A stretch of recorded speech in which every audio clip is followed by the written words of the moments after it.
I've been writing novels since 6th grade, and though I improved over time, some 20 years later, I still couldn't figure out how to put a plot together. My stories were notoriously lacking zing and meandered endlessly. I could see the problem existed thanks to friendly feedback, shout out to my wife and writing group, but no study on story structure could fix the problem. Have you experienced something similar? Well, folks, this story has a happy ending. I found an amazing strategy that changed my stories from meandering to purposeful and engaging, and I'm going to share it with you today. First off, I have to give credit where credit is due. Shout out to Angie Finnemore, the creative Calliope writing coach, for this absolute legendary writing advice. I left a link for 25% off their writing program, the Submission Possible series, in the description below. We've all heard of the hero's journey, 3-act structure, etc., etc.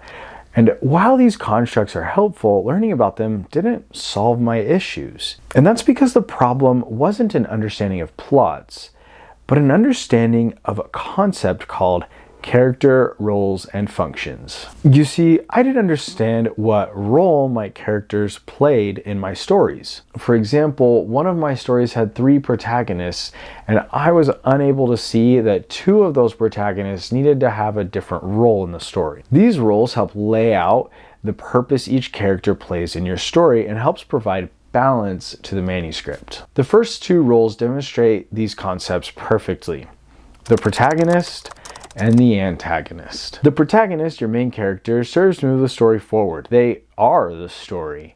These are your Harry Potters, Frodo Baggins, Vin, Katniss Everdeen. The antagonist, you could say, is sort of a shadow version of the protagonist. They work directly against your protagonist. This is Voldemort, Sauron, the Lord Ruler, President Snow. You'll notice that the protagonist and the antagonist are opposites, opposing forces. This is a pattern you will see as we move forward. If I introduce a role on the moving the plot forward side, it will always be followed by a character on the plot stalling side. The next role I want to talk about is the sacrificial lamb. This is a character who will sacrifice themselves and usually offers some kind of boon for the protagonist. Their sacrifice might provide the protagonist the last bit of fire they need to get the job done, or maybe they stand in the way of the antagonist, providing some more time for the protagonist. The sacrifice isn't always literal, but it often is. One of my favorite examples is Ron Weasley in Harry Potter and the Sorcerer's Stone. Harry, Ron, and Hermione are stuck in a real-life game of chess, and Ron sacrifices himself and his chess piece so that Harry can checkmate the other king and go on to fight Voldemort. Once I make my move. Other examples are Gandalf, Obi-Wan Kenobi, or Rue in the Hunger Games. I had no problems killing off my characters or having them exit stage left, but I struggled to make their exits meaningful. Now that I understand the role of the sacrificial lamb, I have been able to write both extremely meaningful exit stage lefts and exits that are purposefully devoid of meaning. The Benedict Arnold is its opposite. They betray, and their betrayal has to affect the protagonist in some way. This is Peter Pettigrew, Saruman, Lando from Star Wars, and Snape. Snape is an example where a character is the Benedict Arnold, but later becomes the sacrificial lamb.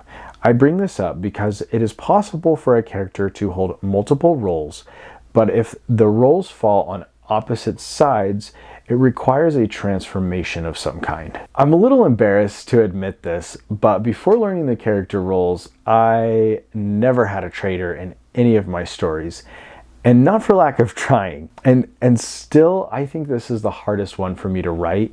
I find it difficult to write someone as if they are on the protagonist side when I know they really aren't, or won't be in the end. In my previous draft of The Fourth Wall, my traitor got flagged by beta readers as either pointless or lacking motivation to help the protagonist in the first place. I've worked really hard on it on this draft. Cross my fingers it comes off better now. Next on the forward side is the Yoda, who gives the protagonist nuggets of wisdom and advice. Yoda is obviously an example. Dumbledore and Haymitch are others. All of these are sort of mentor figures, but that doesn't always have to be the case. It's a role, not a stereotype or a trope. The Stormlight Archive has two good examples of Yoda characters who are not mentors. Syl, a childlike sprite type character, and Hoyd, a storyteller slash professional insulter. Both act as Yodas during different portions of the series. Its opposite, the naysayer, discourages your protagonist and drags them down. This is Draco Malfoy, the Steward of Gondor, Wormtongue, Toph, and Edmund of Chronicles of Narnia.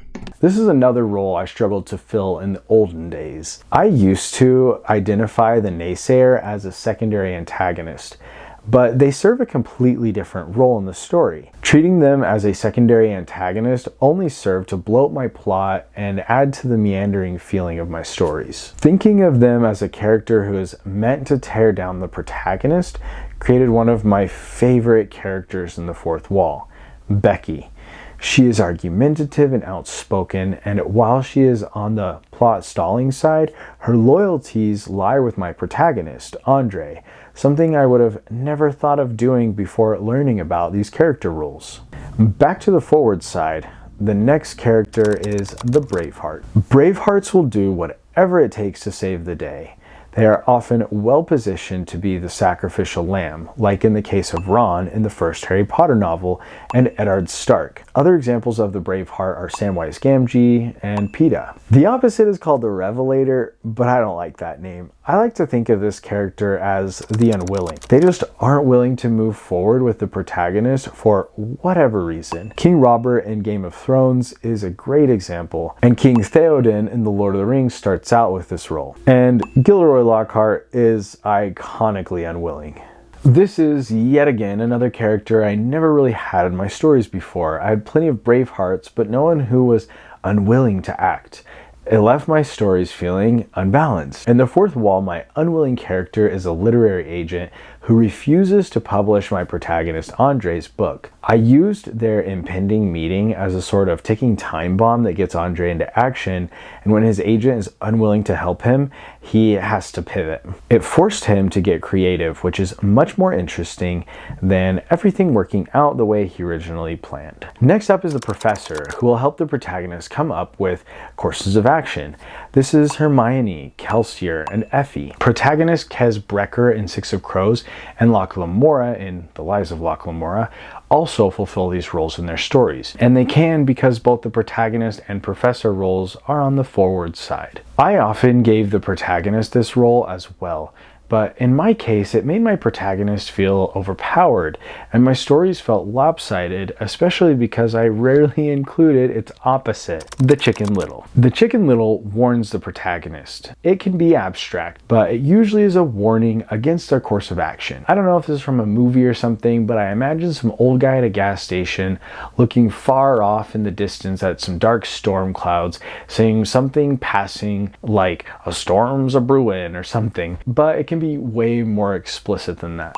Trelawney does this often in the Harry Potter series. This is Bran in A Game of Thrones and Faramir in The Lord of the Rings. We're down to the last pair. The next character on the forward side is the Troublemaker. The Troublemaker is unique because while they are on the move the plot forward side of the chart, they usually cause problems for the protagonist to solve instead of helping like so many others on this side usually do. Loki in the MCU often serves this role. Peeves and Filch tag team this role in the Harry Potter books or movies. Tyrion Lannister, Gollum, and Jack Sparrow are other great examples. This was yet another one I didn't include often in my stories, and though not every story has this character, they can be pretty iconic. It took me several drafts to figure out my Troublemaker in the fourth wall, and though I doubt they will be Jack Sparrow and Gollum level iconic, they have added an extra layer of complexity to my novel and an extra layer of difficulty for my protagonist as they sift through the Troublemaker's chaos. Its opposite is the Voice of Reason. The Voice of Reason is good at finding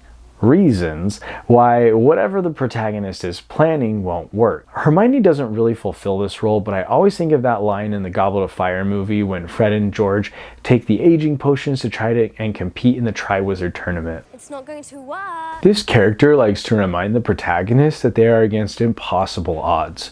They serve to spell out the stakes. Probably the most iconic example of this is the "It's a Trap" guy. Editing Kevin here. I realized that I left out a very important detail about the voice of reason, that often they will give a different option to the protagonist. For example, instead of going on your quest, stay with me. A lot of villains can serve this role, the whole join the dark side trope. The only real example I can come up with just off the top of my head is Lashiel from the Dresden Files. She's always offering Dresden a different route he could take. Otherwise, I find this one harder to identify off the top of my head because this character usually isn't very iconic. I'd love to hear your picks for good examples of the voice of reason, because I couldn't come up with any, as well as all the other roles. You know where to go. Since I struggled to come up with examples of voice of reason characters, I think it's time to point out that the characters who fulfill these roles don't have to take up much space on the page. Chicken Littles are kind of notorious for showing up for their one scene and then bowing out. Now that we know the roles, I think it's important to point out that these are character functions, not personalities. I think the troublemaker role is a good one to look at because it's common to say someone has a troublemaker personality or that someone is a troublemaker. While a character who plays the role of troublemaker could have that personality, they also could be like the troublemaker in Fond du Lis's YA Sci-Fi EXO. Subscribe so you don't miss a video about it. The troublemaker was a rebel mother who was hell-bent on turning her son to her side. She causes trouble and chaos for the protagonist, but she doesn't have a mischievous or troublemaker personality. My troublemaker in the fourth wall is pious, angry, and determined. The Yoda role is another one I want to point out. Yodas are often given either the serene, wise shaman personality or the quirky Merlin personality, but they could easily be played by a teenage girl obsessed with her hair. Equally, characters of either of those personalities could play the role of the naysayer. Using these roles helped me piece together my story in new and interesting ways. With the fourth wall, I started with these roles in mind. I identified what characters were going to play which roles, and I developed a story around those characters. This created a wider variety of characters and personalities as I looked for people in my protagonist's world who could fulfill these functions. One of my favorites is the Chicken Little. I won't spoil too much, but I knew that Andre needed a warning of epic proportions, so I needed to find a character who would hold the kind of epic information the warning would hold and be motivated to warn Andre. If you found this video helpful, leave a like and subscribe, because this is the first in a series of videos I'm planning about characters. In the next video in the series, I'm going to put the character roles into action and plan my characters from scratch for a novel I'm crafting here on the channel, right before your eyes. I just created the magic system for the novel. Check it out. I don't know which side it's on.